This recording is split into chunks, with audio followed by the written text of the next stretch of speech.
Over the last 18 months, we have seen far more activity in the M&A field really geared more towards the strategic alliance. It's not necessarily your standard one party buying the other or one party putting a lot of money or infusing a lot of money into another. Instead, what we're seeing is almost a collaboration of equals, each bringing something to the table that can target a patient population and provide better outcomes. But in a strategic collaboration, presumably you've got two parties coming together and they are getting into bed with each other and they need to understand who the other party is, what their financial wherewithal may bring to the table, and also what it may do to your own reputation, your own ability to make this joint venture or strategic collaboration work.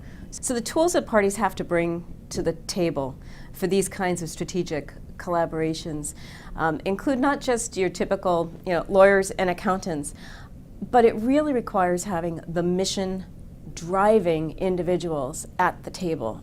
Not just the CEO or the business development people, but you've got to have the people who are going to be on the ground providing the care and responsible for those outcomes at the table and understanding what the what the mission of this overall joint venture is.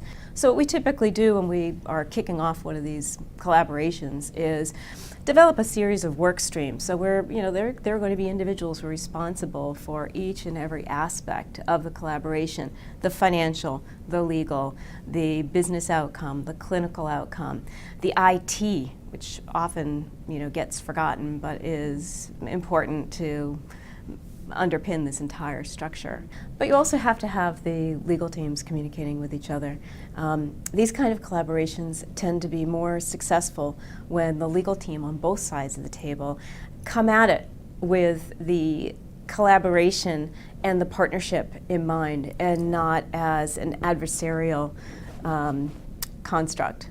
It's not litigation. It's not battle. It really is creating something new from something that wasn't there before.